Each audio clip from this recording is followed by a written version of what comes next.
Here's a man who has beaten all odds to reach the zenith of success. You may not even have heard of him, but then you are not alone. Amancio Ortega is among the world's richest people, but he's extremely publicity shy.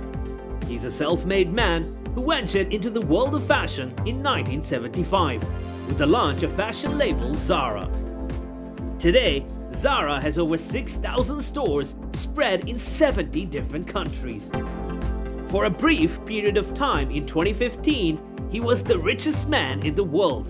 He even surpassed Bill Gates when his net worth peaked to $80 billion, as Zara's parent company Inditex stock peaked. Welcome to the Rich Rabbit, and today we'll be talking about the life journey of Spanish billionaire Amancio Ortega. But first things first, if you haven't yet subscribed to our channel, please do consider doing it. And don't forget to click the bell icon. Your valuable suggestions are very important to us, so do post them in the comment section. Ortega was the youngest of 4 children. He was born in Bustongo de Arbaz, León in Spain, to Antonio Ortega Rodriguez and Josefa Hernandez from the province of Valladolid, and spent his childhood in Tolosa, Guipúzcoa. He left school and moved to A Coruña at the age of 14 due to the job of his father, a railway worker.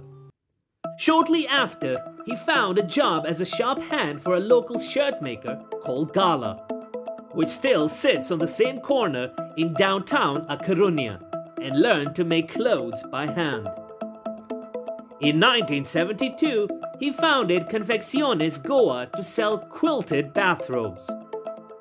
In 1975, he opened his first Zara store with his wife Rodalia Mera. In 2009, Zara was part of the Inditex group, of which Ortega owned 59.29%.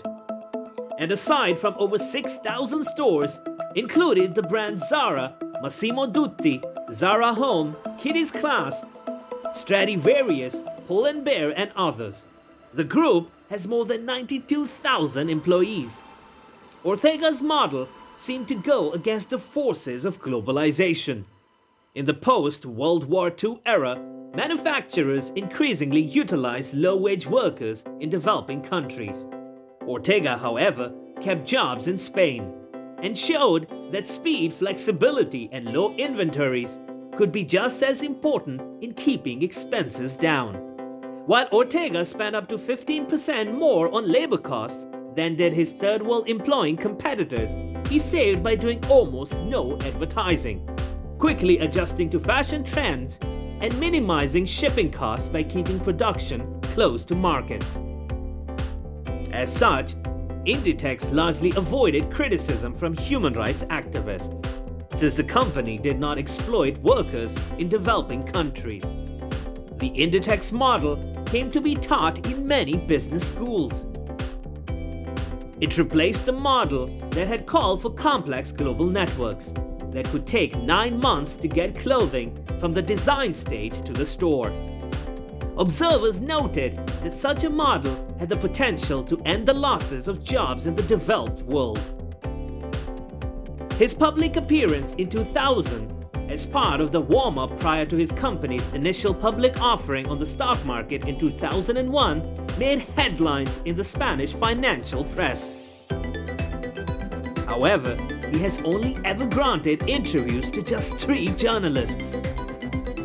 In 2011, Ortega announced his imminent retirement from Inditex, stating that he would ask Inditex Vice President and CEO Pablo Isla to take his place as head.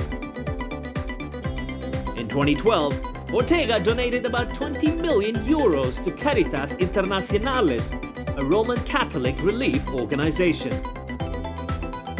He purchased the Torre Picasso skyscraper in Madrid. He also purchased the Epic Residences and Hotel in Miami, Florida. In July 2017, for its second edition of the AEF Awards, the Spanish Association of Foundations awarded Amancio Ortega in the 2017 Philanthropic Initiative category.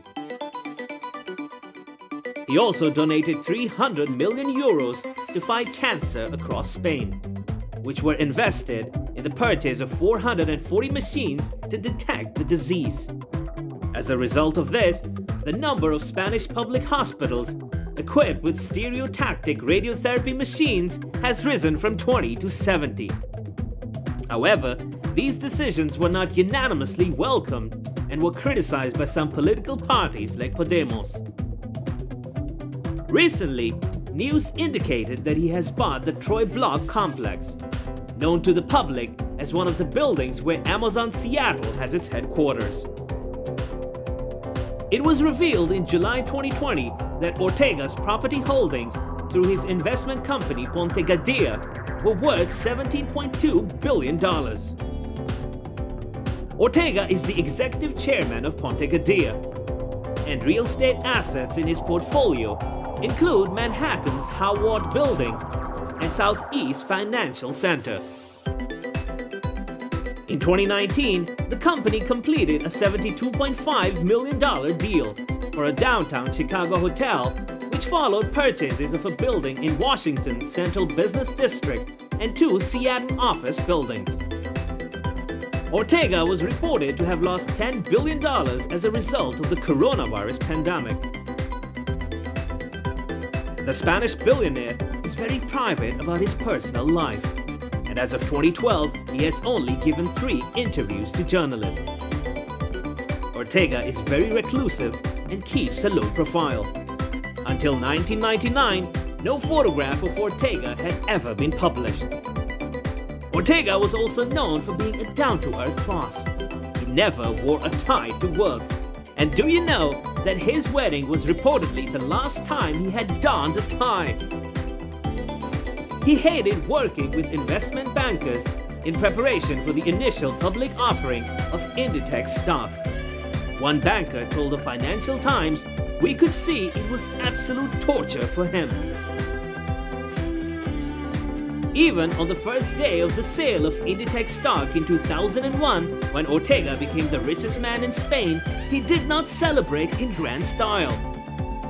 Rather, he went to work, watched the news on television for 15 minutes to find out that he had just earned $6 billion, and then ate lunch in the company cafeteria. He married Rosalia Mera in 1966. They had 2 children, Marcos and Sandra Ortega Mera. The couple divorced in 1986. Mera died in August 2013 at the age of 69. He married his second wife, Flora Perez, in 2001, with whom he had a daughter, Marta Ortega Perez, in 1984. As of 2017, despite owning a huge real estate portfolio, he mostly lives with his wife in his apartment in A Coruña, Spain. He's mostly spotted being driven around in a black Mercedes-Benz S-Class and a black Mercedes-Benz GL Class. He owns 2 yachts, Drizzle and Valoria B, as well as Gulfstream G650 and Bombardier Global Express private jets. And with that, it's time for us to call it a day. But we sure hope that you liked the video and found it informative. Please subscribe to the channel and don't forget to click the bell icon. And remember, your valuable suggestions are very important to us, so do post them in the comment section. And I'll see you in the next video.